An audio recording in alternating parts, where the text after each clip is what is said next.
Hindi. Magpapakasal sila dapat. Hey guys, pero now, he's back! And since he's back, Meron tayong gagawin na sobrang exciting kasi kami lately, may mga kinikrave kami food na nakikita namin online. For sure, some of these food, alam nyo. So, yun ang mga gagawin natin. Wait! Chef Marky at guys, halik kayo dito. Ano? Tara. Usapan magluluto lang, bakit may spelling bee? Okay. Oy? Ay, syempre. Hindi.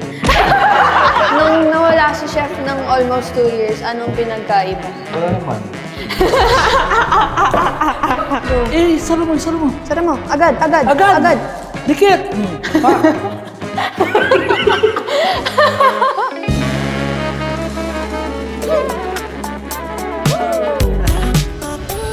Ang unang first viral na sikat at trending na TikTok recipe. Oh, dami Una nun. na first pa. Yeah, una na first pa. Ay! Dubai Chewy Cookies. Yeah. Dubai. At kasi galing si chef ng Dubai, ang una natin gagawin ay Dubai Chewy. Ano? So, cookies ba chocolate? Chocolate. Dubai Chewy Cookie. Cookie. Yan. And you know what? That's like what's going on. Like that's the debate. Like why is it called a cookie when it's a marshmallow? Kasi nga may crunch sa loob. But whatever it is, it's good. I've tasted it before, but this time we are gonna make it. Our sample video here is actually Ate Seiya. Ano yan? How do you pronounce it? What's that? Kataypi. Katayfi pala. Katayfi. Yan, Tapos? gaganon. Tapos lagyan ng Ayan. pistachio, yun yung Pistachio. pinaka-flavor niya. And yun na yun. Ayan na yun. Yan na yun. Nasa freezer? O na-freezer? Ayun, kailangan lang natin sila ng ano guys. Kailangan nyo lang manood sa TikTok kasi nandun naman. With butter, marshmallow, cocoa powder, pistachio paste, Katayfi. Kataypi. That's about it, to be honest with you. Yeah. Ito, luto na to guys. So, thank you to kay Seiya. Kasi hindi na kami mahihirapan. Tama. So, ayon sa Funny. recipe, kailangan natin ng 35 grams ng tara. So, naglagay na ako ng 35 grams ng butter, guys. Ano spell mo kataypi? Google mo pa yun. Usapan magluluto lang, bakit may spelling bee? Guys, andito yung kapatid ko. The one and only. One with Natalia. Alright! So, gusto niyang sumali kasi favorite niya tong ano. Dubai Chewy Cookie. So while we're at it, Chef, Yeah. kamusta naman ang buhay? Mga ilang months siya nasa Dubai? Would you... 2 years na Ay, ako, 2 years na pala. guys. He was here, umuwi siya ulit because he was in... Why am I explaining? You explain. Ikaw na, kaya mo na yun. Nakwento ko na sa'yo. Uy! Nagmama-forward ka na. O, tapos nilagay ko na yung cocoa powder. Pero sabi ni Nat, dagdag daw tayo ng marshmallow, guys. How did it feel when you were in Dubai for the first week? Was it like a big adjustment? Oo, kasi iba yung oras namin ni Boon. Late kami ng 4 hours. So, ayun. Hindi ako natutulog agad. Okay. Oy? Ay, syempre. Hindi. Nung nasa Dubai si Marky, nakikita ko yan siya, nagla-live. Tapos pag nod ko, ini-end niya. Hiya yarn. Kasi nga, sasabihin na naman nila yung kamukha ko nanonood. Ayan guys, okay na to. So habang nire-rest natin siya, gawin na natin yung, what do you call this, yung fillings. So guys, si Natalia yung gagawa ng filling. Kasi imimix na lang naman.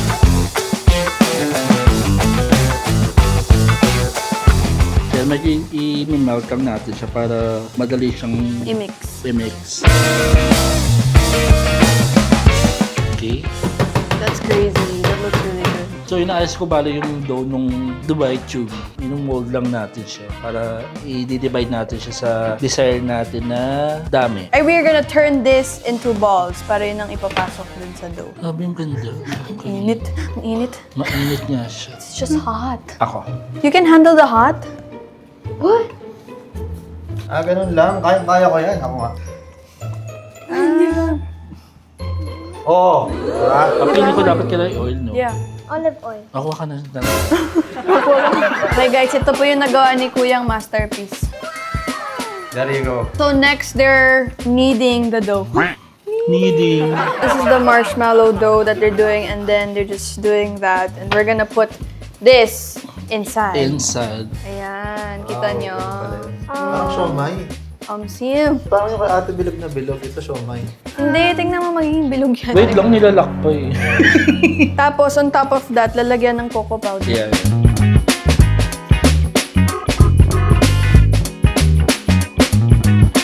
And then we're gonna chill it. Ito na ang ating final product. But, kailangan natin to i-freeze for like maybe 15 minutes and then we're gonna try to taste it. Wait, freeze or chill? Chill lang. Chill. Lang, chill. Chill lang.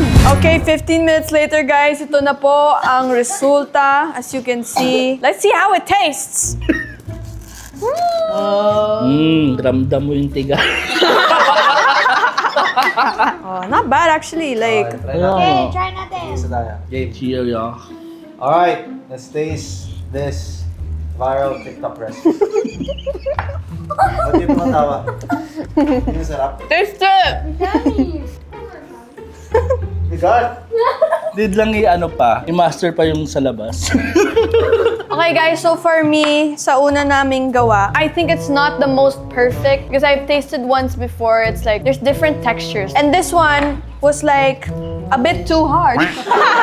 But when Adise and I did this, it was also like this. I don't know what we did wrong, so let us know what we did wrong. I rate it a good 7. Yeah, good job, chef. Masarap.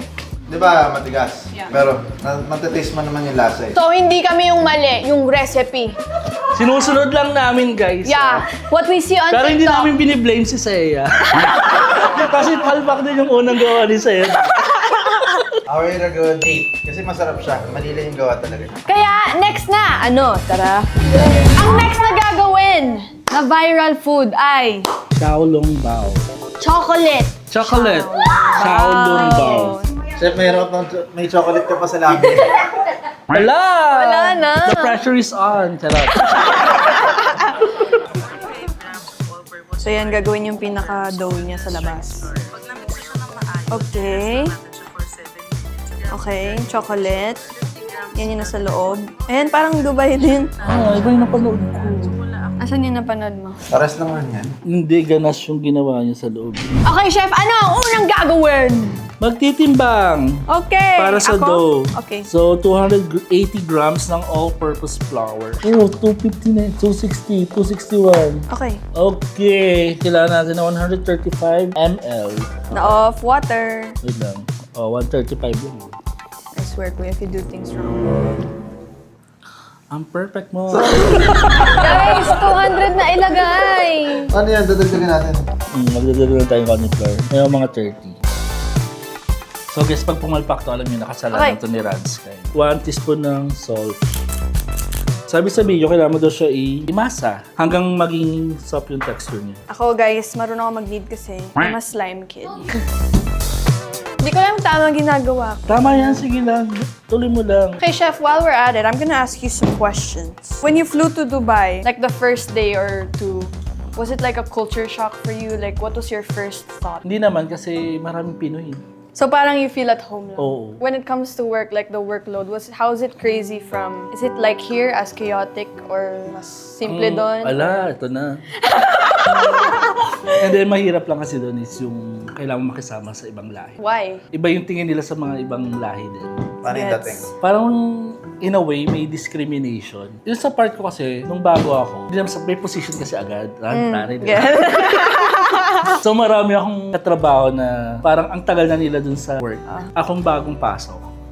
May position agad. Ina-expect nila, alam mo lahat. Eh, wala akong alam sa sa Indian cuisine masyado, saka sa Arabic. Ganyan. Yeah. So, inaral ko yun 1 month. Tapos nakuha mo? Oo. Yung biryani. Perfect! I love it. Kailangan mo lang talaga marunong ka makisama sa mga People. there. Yeah, in general. English Kahit speaking saan sila naman. doon. Oh, pero hindi kami yung English na super English talaga. So how do you talk to them?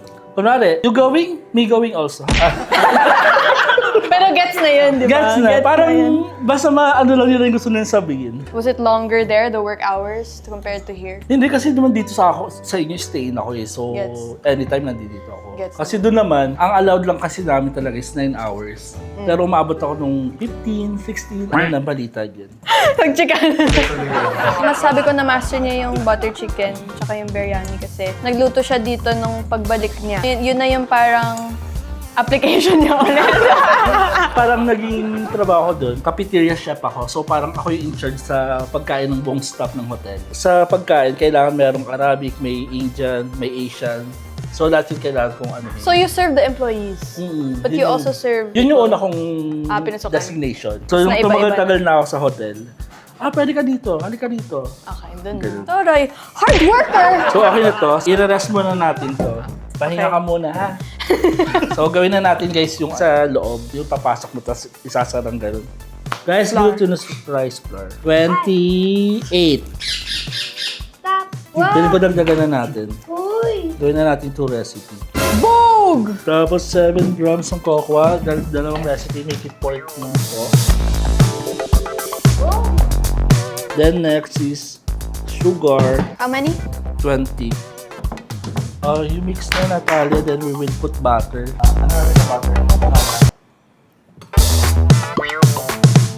Ito na yung pinaka-paste na gagawin para sa loob nung Xiaolong Bao. Try mo nga. Are you serious? Sarap.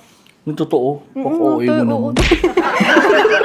Imamicro ko muna to, guys, para maluto siya ng maayos. Para mamaya lalamig. Parang magiging... Parang chocolate siya, tapos sa steamer. Magiging hard siya. Asa makikita nyo, guys? Kung hindi nyo ako naintindihan, manood kayo ng TikTok. So, ano ang next step? Mamay ko nga. Imamicro lang, tapos gawin na natin to. Nainis na siya sa'yo. Hoy, hindi ah. Dito si Natalia. Alright, so nainit na yung chocolate. And na-rest na rin. Gagawin na natin yung dough nung Xiaolong.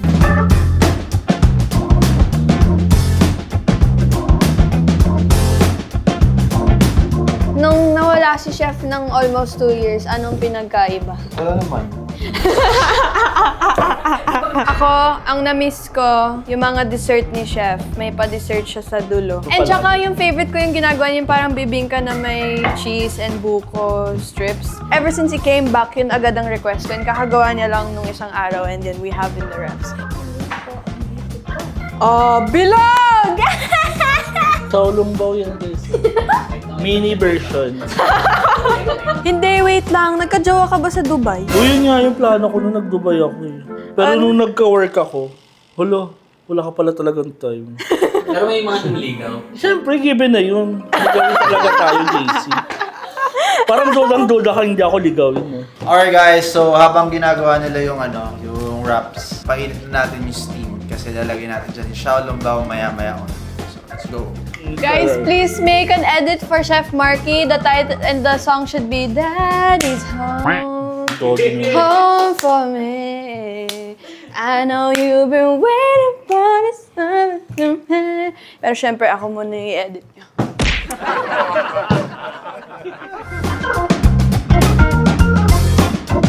Alright guys, so kumukulo na yung steamer. Maglalagay na tayo ng first batch of our chocolate Xiaolong Bao. Let's go. Chocolate Xiaolong Bao. There you go, our first batch. Abangan natin. Alright guys, so naka-steam na ang ating chocolate Xiaolong Bao. So ready na natin para i-taste test to. Let's go. Me first. So ito po siya. Na-melt ba? Melt ba? Parang hindi pa, Chef. Tingnan ka ng iba. Tingnan ka ng iba. Sorry. Hindi. Mayroon. Wait, time pass. Pinadali kami. Alright, we have it there.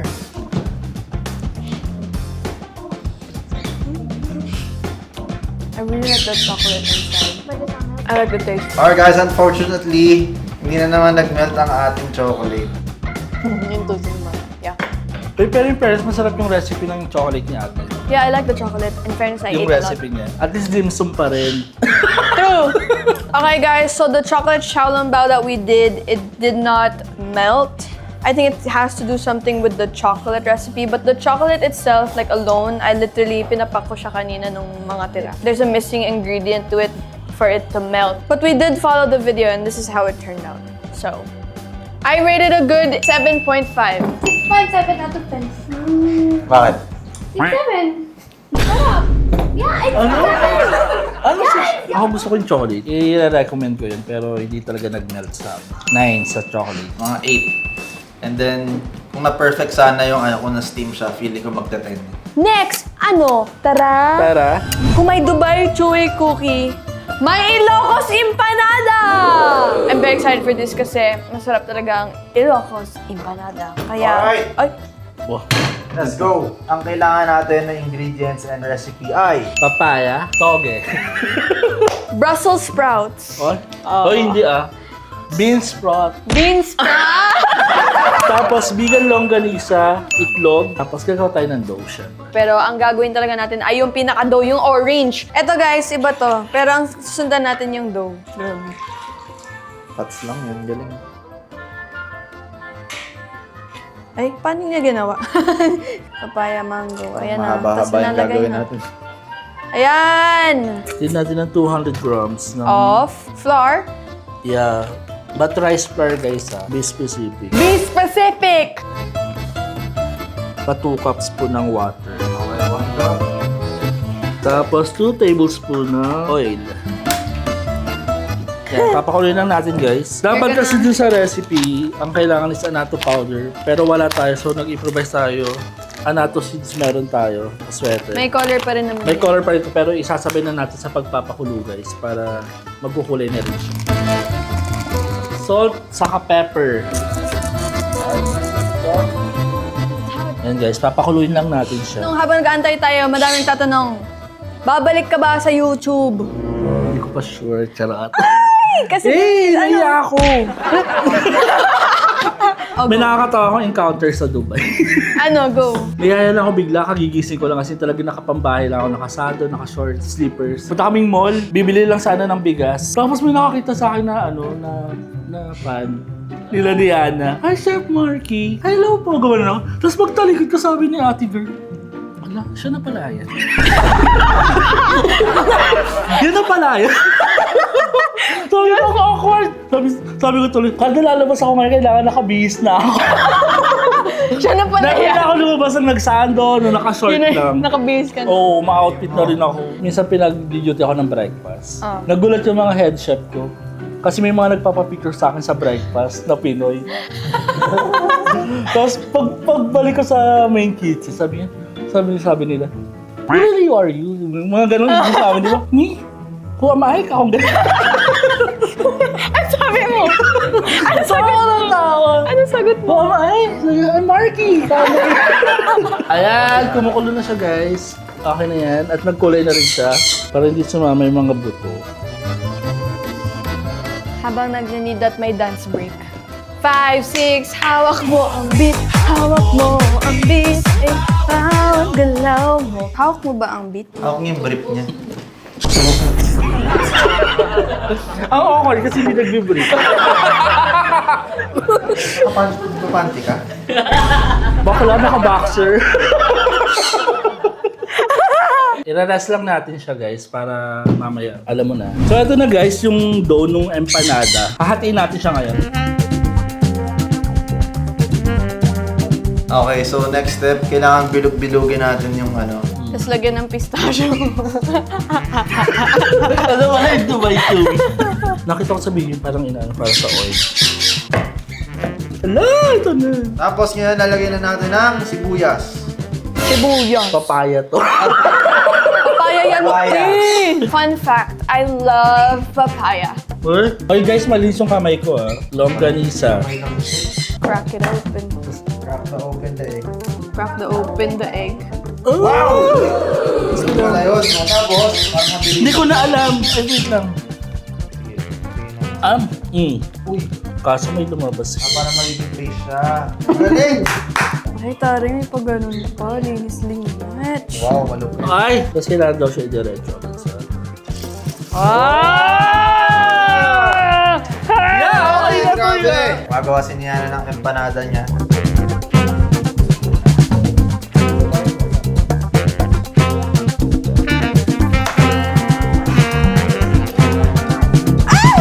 Walang flaw.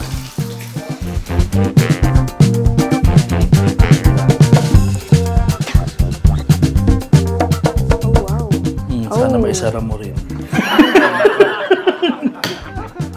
Dang. Bro knows how to cook. Go. Eh, sara mo. Sara mo. Agad. Agad. Dikit! Yolk went out. Yes, welcome lumpia. Lumpia ko.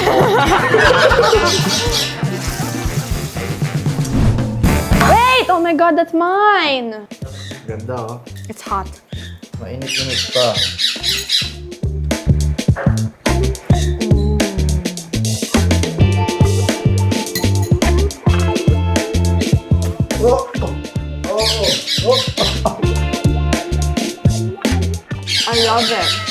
Ilocos empanada, I've tasted a few different versions. And I have to say, I like mine. Perfect yung dough or perfect, like, swak pa din, like, sarap pa din. Basta luto siya, like, tas may suka. Kaya for me, 10 to. Guys, 10 out of 10. Ilocos empanada, bagong luto, sobrang sarap, sobrang crunchy, sobrang juicy sa loob. Solid. Ang next naman ay Japanese cream sandwich. Ano tawag sa bread namin? Japan bread. Japan bread, guys. Hindi, milk bread. sa'yo. Turun! Ganda. Yung bread nila mas malaki, pero yung sa atin, mini version. Mini loaf milk bread. Ang sabi, dapat daw hindi malamig, hindi mainit masyado. Dapat tama. First step is to fry the bread. So it's time. Yan. Maybe 3. Actually, 4. Actually 4, yeah, I was saying. Okay, one done. Third one, I guess it's done. Okay, now we're doing the cream part.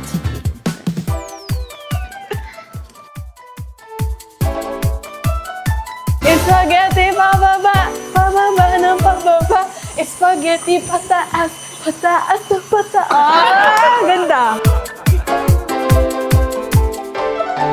Okay guys, so this is the result of the cream. And this one's the bread. Mini version pala yung sa atin. Ganda mo, ha?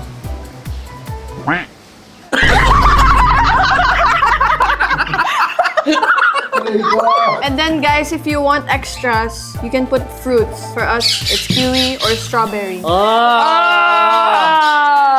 1, 2, 3. Ah! Oh. The fruit made it better. 10 out of 10, y'all. This might be the best thing we've done today. Hindi oily yung bread. No, and the bread is just right. Like, I think the size is just right too. 10. Sobrang sarap. Yeah, sobrang sarap guys. Must try. Alright, so next recipe, actually last. This one is like the viral bell pepper cream cheese with Cheetos. Actually, hindi bell pepper ang gagamitin namin or jalapeno because ayaw namin ng maanghang. Mas gusto namin cucumber. Kaya cucumber, may alternative For the tayo. freshness. Yes, exactly. Pero may mga gumagawa talaga ng cucumber version din. Actually guys, maraming So, version na iba-ibang gulay yung ginagamit nila. Yeah, so try natin na may Cheetos. Dapat Takis, pero wala tayong Takis dito kaya Ano? Filipino version. Game? game. Ay, natry namin yan sa Fusion Alley. Na-try Yan niyo? mismo! Oo. You just make a hole, then put cream cheese. So, ilalagay lang yung cream cheese sa loob. Tapos, igaganan mo lang yung Cheetos. Yeah. So, for this one, you'd need cucumber or bell pepper, Cheetos, and Cream cheese. Di ba yan yung ginagamit sa iBugs? So, gagawa lang natin siya ng butas guys. Para mailagay ang cream cheese. Galing. Pwede pala yun. Since last na to, meron akong may mga last questions ako. Hello? Boy Abunda. In Dubai, you were there for 2 years, so madami kang niluto. Ano yung pinaka-favorite mong na-master mo? Siguro, biryani. Doon ko kasi nalaman na, di ba parang pag sinasabi natin Indian food, inisip natin manghang. Tapos minsan sasabihin natin madumi yung process ng paggawa nila. Pero grabe yung... Very precise. Oo, precise yung paggawa ng food nila. As in talagang alam nila kapag kulang ka ng isang spices na nilagay doon sa pagkain nila. Malalaman. Really? Mm-mm. Oh my God. Malalaman nila kapag kulang ng ganito, hindi ka naglagay ng ganyan. Ganun nila Kasi- ka-love yung pagluluto sa Parang yung it's a food culture. nila. Oo, yung Yeah. culture nila. Pero ano favorite nilang pagkain natin, adobo, bulalo. Really? Yeah, kumakain sila ng ganun. How So yes guys, nalalagyan na natin siya ng butas para pag lalagyan natin ng cone! And then last step, maglalagay tayo ng Cheetos. Since wala kaming jalapeno, ayan na, jalapeno flavor. Hey, yo, I'm excited. Like, it looks good. It's so easy to do. Cheers Cheers. guys. Hindi ko gets paano kainin. Gusto na kagad? Sarap. Oh my god, it's actually good. It's good! Oh my God! This is a 10. You wouldn't expect this combo. I expected it, but others wouldn't. Like him. And it's a good combo because, I don't know, I love cream cheese and it's good with the spicy. Yung onting pagka-spicy, it's perfect. So, it's a good snack whenever you want to snack. Natikman ko yung nito yung bell pepper na version. Yung cream cheese, it goes very well sa mga malulutong na gulay. Nagulat ako dun sa lasa. Ano yung gulat? Sa itsura niya, hindi ko na-expect yung lasa niya. Pag titignan ko siya, parang, ay, lasa na prutas na, ewan ko ba? So sa akin, 10 out of 10. Here's the last recipe, but of course, Kailangan ito ng pantulak after everything. Gagawa tayo ng drink. Okay, so last for the drink, guys, para may drink tayo at trending to. At you guys obviously know this. Matcha! Okay, now let's make matcha. May trending yun Di ba Yes. sa last You still vlog? need to watch a video. I don't need to watch a video because you already know, and I already know how because I'm a matcha girl for life. Okay, so basically you have a matcha here, any matcha you want, preferred. Okay, so here's my mini weighing scale. You need to put on grams, and then put it here, and then tear. And then you have to put, well, depends on your matcha, but my matcha, 2 grams. Di ba siya nakasuot? 1. Hot water, and then I put 40 grams. And then, after that, you take the matcha whisk, and whisk it for your life. Has to be foamy. Actually guys, nagawa na namin yan na to sa vlog. If you guys haven't seen the vlog yet, go to my channel, we prank Melissa and Seiya. After whisking, you put the glass here again on the weighing scale and then tear. And then you put ice to how much you desire. We love oat milk for matcha. 120 grams. Yan. You put your matcha. Parang pag ikaw yung gumawa, maniniwala talaga ako. Oh, Wow, that looks amazing. mix. Can you guys pour? Whipped cream! May nilagay siyang cream. Cheers to Chef Marky being back. Bakla.